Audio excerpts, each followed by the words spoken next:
मधुबनी हत्याकांड में पुलिस को मिली बड़ी सफलता। मुख्य आरोपी सहित 5 आरोपी हुए गिरफ्तार। आईजी अजिताभ ने प्रेस कॉन्फ्रेंस कर दी जानकारी।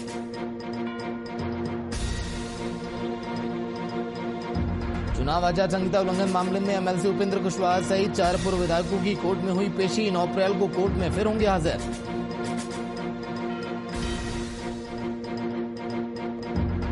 सीएम सोरेन ने रांची महावीर प्रतिनिधिमंडल से की मुलाकात में रामनवमी को लेकर हुई चर्चा। कोविड नियम के पालन के साथ मनेगा त्योहार।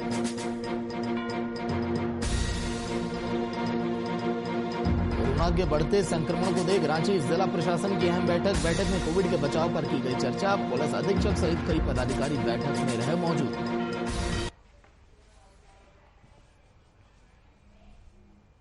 नमस्कार, वीआईपी न्यूज आप देख रहे हैं। मैं आपके साथ सागर मिश्रा। झारखंड में शहरी क्षेत्रों में विकास के लिए जमीन अधिग्रहण की प्रक्रिया पर पूर्ण विराम लग चुका है।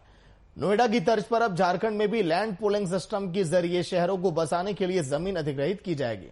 हाल ही में बीते बजट सत्र में हेमंत सोरेन की कैबिनेट की ओर से क्षेत्रीय विकास प्राधिकार संशोधन विधेयक पारित किया गया। हालांकि इस विधेयक के बनते ही राज्य में विरोध के सुर अब उठने लगे। विधेयक पर जारी इस गहमागहमी पर देखी गई रिपोर्ट, फिर करेंगे चर्चा।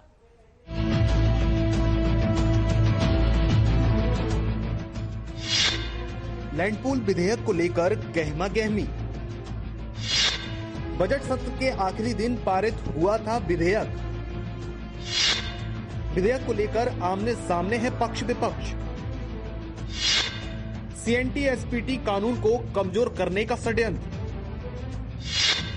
आदिवासियों की जमीन लूटने की है साजिश। बजट सत्र के अंतिम दिन सदन में कुल 4 विधेयक पारित किए गए। इन विधेयकों में पारित होने वाले झारखंड क्षेत्रीय विकास प्राधिकार संशोधन विधेयक 2021 भी शामिल है। इस नए विधेयक के तहत शहर में इंफ्रास्ट्रक्चर डेवलपमेंट के लिए आदिवासियों की जमीन को उनकी सहमति से डेवलप किया जाएगा। शहर के 2 किलोमीटर रेडियस में आने वाले जमीनों का अधिग्रहण किया जाएगा। विधेयक के संबंध में सरकार का पक्ष है कि सीएनटी एसपीटी एक्ट को ध्यान में रखकर विधेयक तैयार किया गया है। हालांकि विधेयक के पारित होते ही सूबे में विपक्ष की ओर से विरोध का सिलसिला शुरू हो चुका है।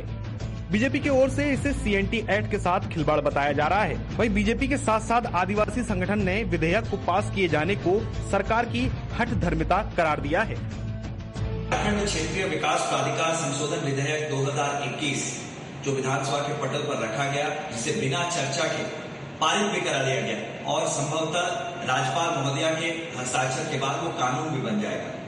ये सीधे तौर पर झारखंड में सीएनटी एसपीटी कानूनों के उल्लंघन और उनको बाईपास करने का तरीका राज्य सरकार के द्वारा निकाला गया है।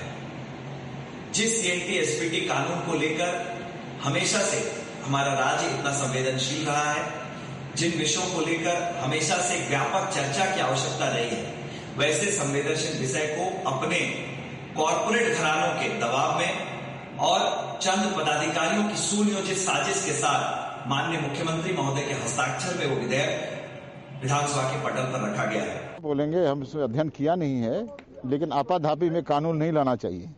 एक और कानून सरकार ने लाने की कोशिश करी है कि अर्बनाइज करने का सोच रही है। रांची म्युनिसिपल कॉर्पोरेशन के 10 किलोमीटर दूरी पर सीएनटी एक्ट एसपीटी एक्ट हटाने की बात सोच रही है। ये भी गलत है।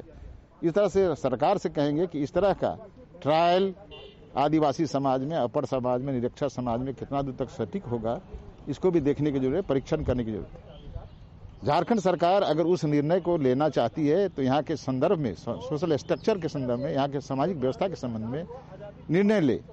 उसको जब तक परीक्षण नहीं करता है, निरीक्षण नहीं करता है, अध्ययन नहीं करता है, तब तक कोई भी कानून नहीं बनाना चाहिए। एक ओर विपक्ष है कि विधेयक को लेकर सरकार पर हावी है, वहीं दूसरी ओर सरकार पक्ष विपक्ष के सारे दावों को निराधार बता रहा है। सत्ता पक्ष के सहयोगी दल कांग्रेस के अनुसार सरकार का ये विधेयक राज्य के हित में खरा उतरेगा।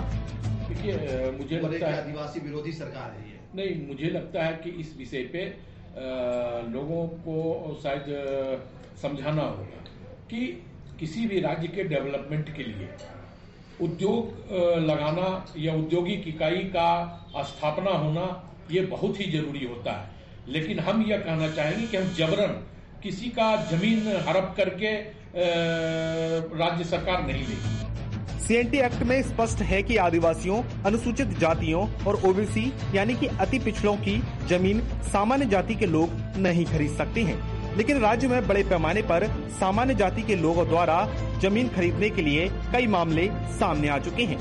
इन सब के बावजूद सीएनटी एक्ट में संशोधन कर लैंड पूलिंग को लाना कितना कारगर साबित होगा, ये तो आने वाला वक्त ही बताएगा। वीआईपी न्यूज के लिए रांची से कुमार कामेश के साथ गौरव दुबे की रिपोर्ट।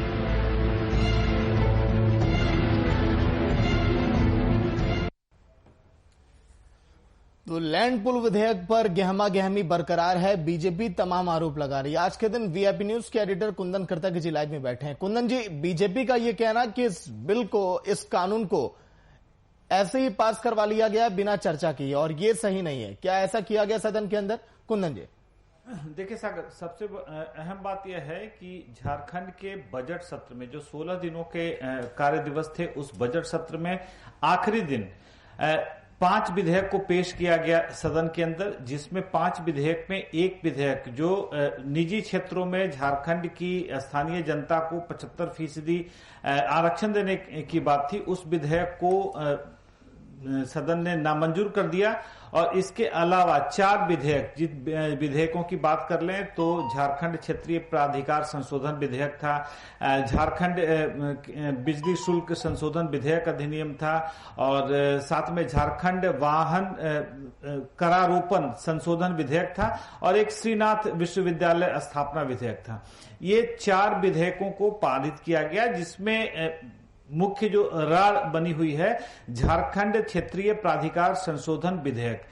इसे, जहां विपक्ष का आरोप है कि मुख्यमंत्री के हस्ताक्षर युक्त प्रस्ताव को सदन ने ध्वनि मत से मंजूर कर दिया और इस पर चर्चा नहीं कराई गई, और जिस आनन फानन में इस विधेयक को पारित कराया गया है सदन से, उसमें विपक्ष को कहीं न कहीं मौजूदा सरकार के गलत मंशा का प्रश्न उठा रहा है विपक्ष।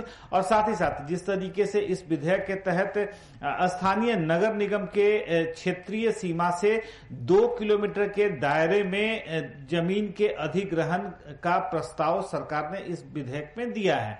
अब उस शहर के, उस नगर निगम क्षेत्र के विस्तार के लिए सरकार 2 किलोमीटर के दायरे में जमीनों का अधिग्रहण कर सकती है, और वहां पर सरकार जनता के विकास के लिए, स्थानीय क्षेत्र के विकास के लिए विभिन्न तरह के सुविधाओं का विकास कर सकती है। अब इसके पहले एक चीज और आपको सागर बता दें कि झारखंड में 2 तरीके के अलग एक्ट हैं जो प्रभावी हैं। सबसे पहला है संथाल परगना काश्तकारी अधिनियम, जिसे एसपीटी के नाम से जाना जाता है, और छोटा नागपुर काश्तकारी अधिनियम, जिसे सीएनटी एक्ट के तहत जाना जाता है। अब इन दोनों के जो प्रारूप हैं, इन दोनों एक्ट्स के जो प्रारूप हैं, उन प्रारूपों के साथ झारखंड क्षेत्रीय विकास प्राधिकार संशोधन विधेयक जो है, इसके प्रारूप दोनों में कहीं न कहीं भिन्नता नजर आती है, और इस भिन्नता की बात पर ही विपक्ष उंगली उठा रहा है। अब जाहिर सी बात है, सरकार ने इस विधेयक को पारित तो करा लिया है बजट सत्र के दौरान, लेकिन इसे जब इम्प्लीमेंट करने की बात आ रही है, तब वहां पर अब विपक्ष के साथ उसे आमना सामना करना पड़ रहा है। अब देखना अहम यह होगा कि सरकार कितनी सफलतापूर्वक इस विधेयक को लागू करा पाती है। सागर, लेकिन कुंदन जी, क्या आदिवासी ये समझ रहे हैं कि ये विधेयक उनके हक में है, उनके लिए बेहतर होगा? क्योंकि बीजेपी ये कह रही है कि ये विधेयक आदिवासियों के हित में नहीं है, ये उनके साथ छल किया जा रहा है। लेकिन आदिवासी अगर कुछ कह रहे हैं तो क्या उन्हें बरगलाया जा रहा है? क्या कुछ पीछे से नेता उनको कुछ कह रहे हैं इसलिए उन बातों को मान रहे हैं? कुंदन जी, देखिए सागर, झारखंड के आदिवासियों का यह दुर्भाग्य रहा है कि वह हमेशा से आदिवासियों के विकास के नाम पर राजनीति होती रही है। सत्ता पक्ष विकास के नाम पर आदिवासियों के लिए कोई कानून का प्रारूप तैयार करता है, उसे लागू करने की कोशिश करता है, वहीं विपक्ष इसे आदिवासियों के साथ छलावा और उन्हें ठगने की कोशिश करार देते हैं। तो राजनीति और आदिवासियों का विकास, ये एक अब ऐसा कालचक्र बन चुका है कि इस कालचक्र से आदिवासी निकल नहीं पा रहे हैं। जहां तक जो विपक्ष का आरोप है, विपक्ष का कहना है कि सीएनटी एसपीटी एक्ट को डिलीट करने के लिए, सीएनटी एसपीटी एक्ट को हल्का करने के लिए सरकार ने इस विधेयक का इस्तेमाल किया है। सरकार की लैंड माफियाओं के साथ, सरकार के जमीन दलालों के साथ मिलीभगत है और शायद इसी वजह से सरकार ने इन तमाम कानूनों का प्रारूप में परिवर्तन किया है। अब विपक्ष के इस दावे में कितना दम है, सरकार की मंशा क्या है, ये जब तक जमीन पर, धरातल पर नहीं उतर कर आती है तब तक थोड़ा कह पाना मुश्किल होगा कि आखिर सरकार ने किन मंशा के तहत सरकार की आगे फॉरवर्ड प्लानिंग क्या है। सरकार उन नगर निगम क्षेत्रों के 2 किलोमीटर के दायरे में जो जमीन अधिग्रहण का प्रस्ताव रख रही है उसके लिए सरकार की योजनाएं क्या है। और दूसरी तरफ अगर बात करें तो विपक्ष ने जिस तरीके से आदिवासियों के कंधे पर रखकर बंदूक चलाने की कोशिश की है, तो अब जाहिर सी बात है इसी मुद्दे पर राजनीति हो रही है। सागर, राजीव रंजन भी ब्यूरो चीफ लाइव में जुड़ गए हैं। राजीव, बजट सत्र के आखिरी दिन इस विधेयक को लाना, विपक्ष से बिना चर्चा किए इस विधेयक पर विचार कर लेना, ये कहां तक जायज था? राजीव,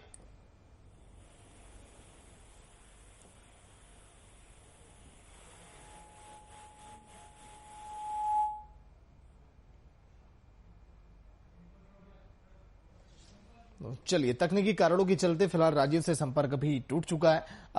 कुंदन जी, आप ही बताइए कि आखिर आखिरी दिन क्यों इस विधेयक को लाया गया? इस पर चर्चाएं भी नहीं की गई विपक्ष के द्वारा, इसीलिए मंशा पर बीजेपी सवाल उठा रही है। आखिरी दिन लाने का क्या मकसद हो सकता है सत्ता पक्ष का? जाहिर सी बात है, अगर आखिरी दिन मुख्यमंत्री के हस्ताक्षर से इस प्रस्ताव को विधानसभा के पटल पर रखा जाता है और सत्ता पक्ष जो है वह इस विधेयक को पारित करा लेती है, तो जाहिर सी बात है किसी विधेयक को अगर आगे इम्प्लीमेंट करना है राज्य में इफेक्टिवली, बहुत ही प्रभावी तरीके से अगर उसे लागू कराना है, तो उस परिस्थिति में सरकार का यह कर्तव्य बनता था कि विपक्ष के साथ एक वाद विवाद के बाद, विपक्ष के साथ एक हेल्दी डिस्कशन के बाद इस विधेयक को अगर पारित कराया जाता तो शायद आज जो परिस्थितियां पैदा हो रही है वो परिस्थितियां नहीं पैदा हो पाती।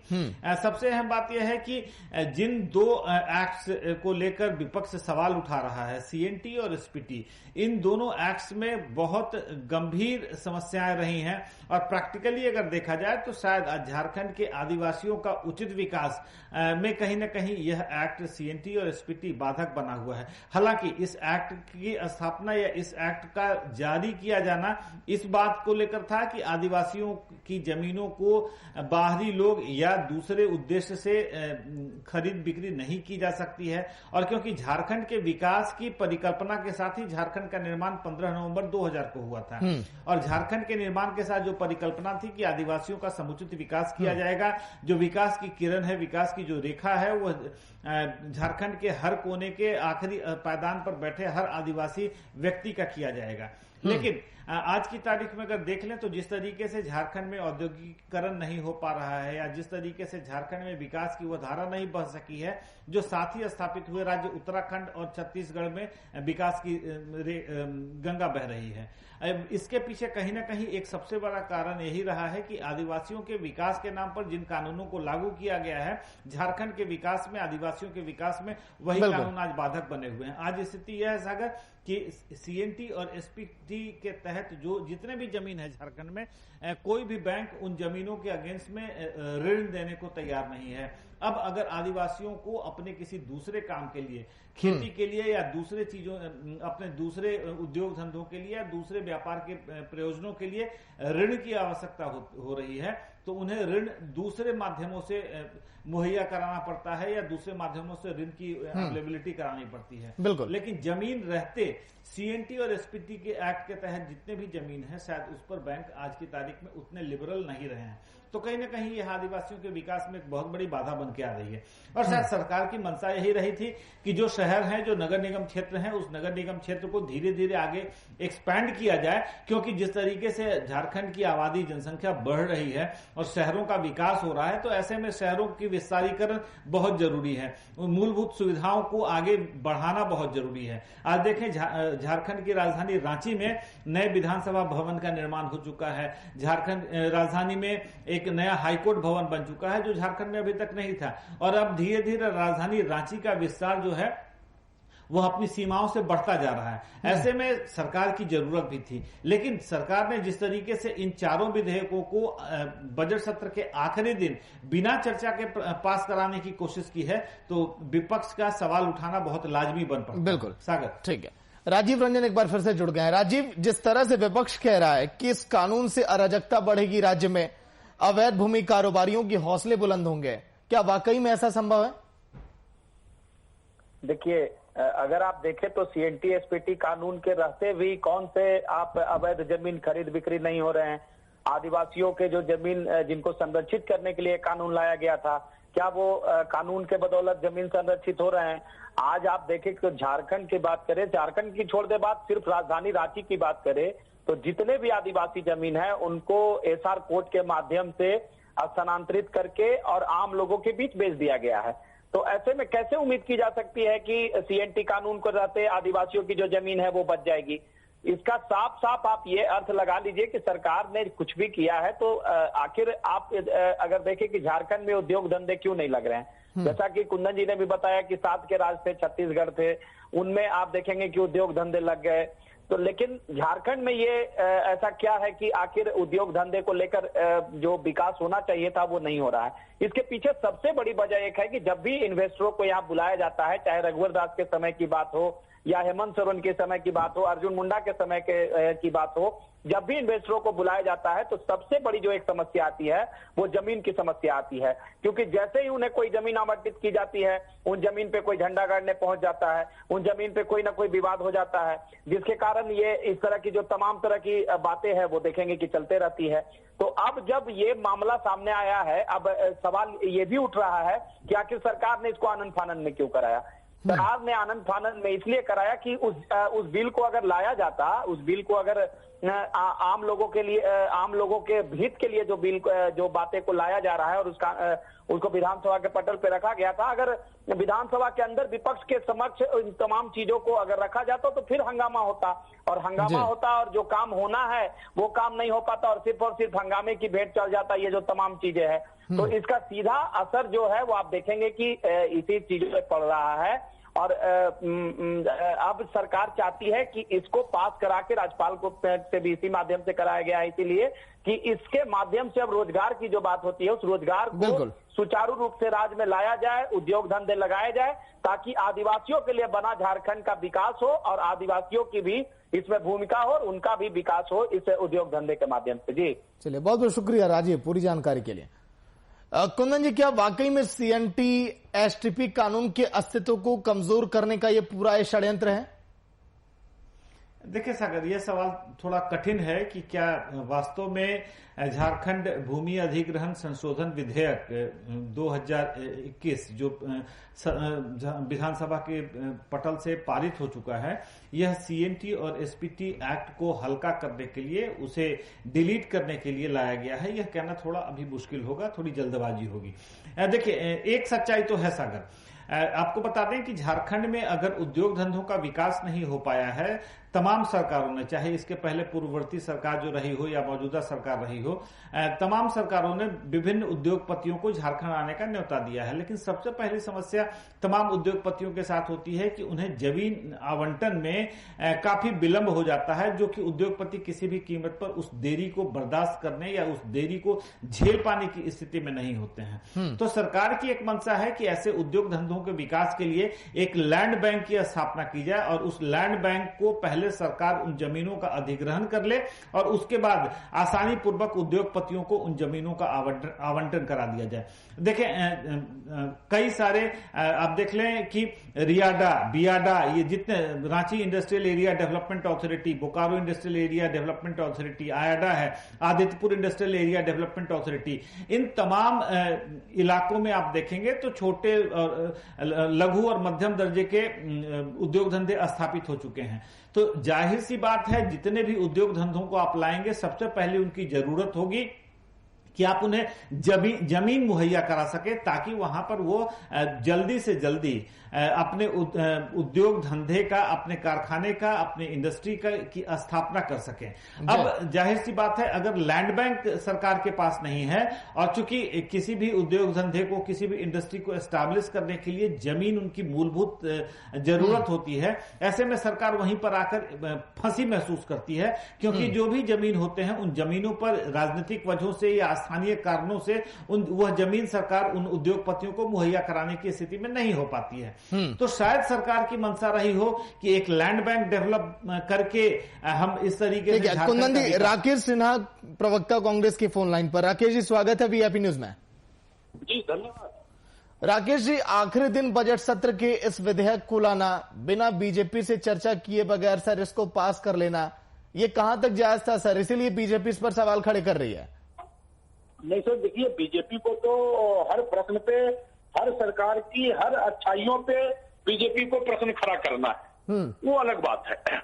सर सबसे बड़ी बात यह है कि किसी भी राज्य को डेवलप करने के लिए, किसी भी राज्य को विकसित करने के लिए जितना कृषि चाहिए उतना ही उद्योग। मेरा सवाल ये, क्या विधेयक पर सत्ता पक्ष ने जरूरी नहीं समझा कि विपक्ष से चर्चा भी कर ली जाए?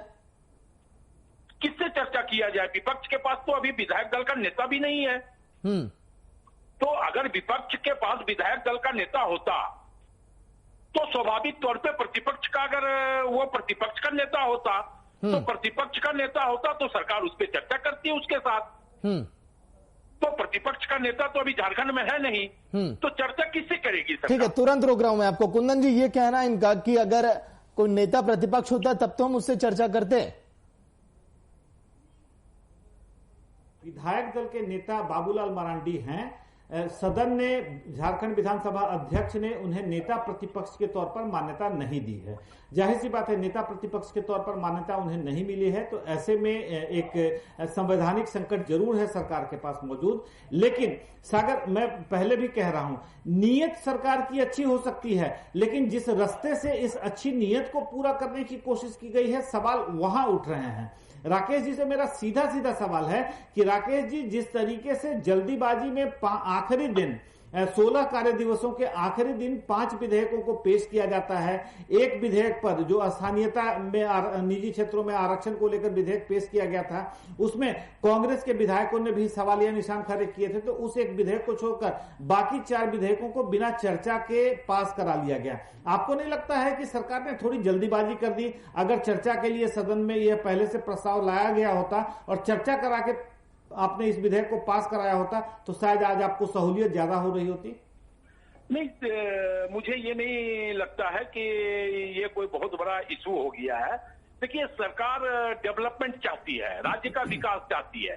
जो विकास इस राज्य में विगत 17 सालों के दौरान, भारतीय जनता पार्टी के शासनकाल के दौरान बिल्कुल पूरी तरह ठप पड़ गई, उस विकास की रफ्तार को हम आगे बढ़ाना चाहते हैं।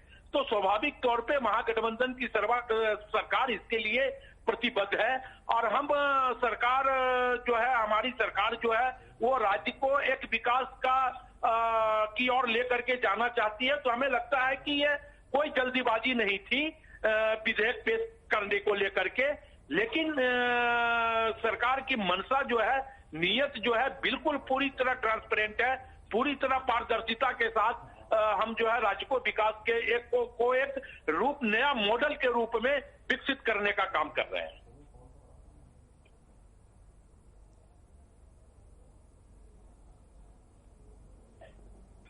जी कुंदन जी, लेकिन जिस तरह से इन्होंने अपना जवाब दिया कि अगर सदन के अंदर इस पर चर्चा नहीं हुई तो ये इन्होंने जरूरी नहीं समझा, लेकिन आदिवासियों की जमीन लूटने की साजिश इसे कहा जा रहा है ये राकेश जी की CNT SPT कानून को कमजोर करने का पूरा षड्यंत्र है। सर मैं इसीलिए कहा कि विपक्ष के लोगों को झारखंड में अब कोई मुद्दा बचा नहीं है सर। जिस प्रकार सरकार जनमानस के दिल में 1 साल के दौरान अपने कार्यकाल के दौरान घर बना ली है, तो इससे विपक्ष के लोग पूरी तरह बौखला गए। ठीक है राकेश जी, कुंदन जी कुछ कह रहे थे। कुंदन जी देखिए, मैं सरकार की मंशा पे सवाल नहीं उठा रहा है सागर। सरकार की मंशा और नीयत झारखंड का विकास हो सकता है, लेकिन इस नीयत को पूरा करने के लिए सरकार ने जो रास्ता अख्तियार किया है उस पर सवालिया निशान उठाए जा रहे हैं।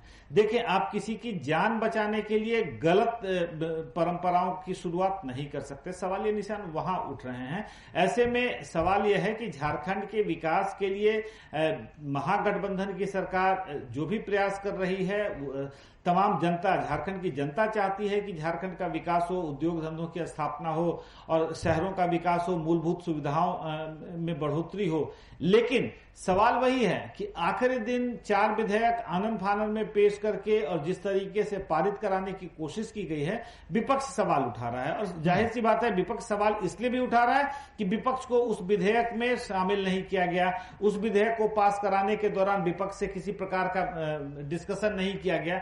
तो शायद विपक्ष ने अगर यह मुद्दा उठाया है तो गैरवाजिब नहीं है। और ऐसे में नीयत अच्छी रख के आप अगर अपने मंशा पर सवालिया निशान खड़े कराते हैं तो यह विपक्ष का काम है। और शायद राजनीति में विपक्ष इसलिए भी समय का इंतजार करती रहती है। सागर। राकेश जी बहुत बहुत शुक्रिया बातचीत के लिए VIP न्यूज में। कुंदन जी आपका भी शुक्रिया। जिस तरह से विधेयक पर बवाल लगातार है बरकरार, क्योंकि बीजेपी का यह कहना ये कानून आदिवासियों के हित में नहीं है। ये कहना बीजेपी का कि आखिर बिना चर्चा किए बगैर विपक्ष से कैसे इस कानून को लाया गया। सवाल तमाम खड़े कर रहा है सत्ता पक्ष के ऊपर विपक्ष, लेकिन सत्ता पक्ष की नीयत क्या सही है, और नीयत पर ही सवाल खड़े कर रही है बीजेपी। फिलहाल इतना, देखते रहिए VIP न्यूज। नमस्कार।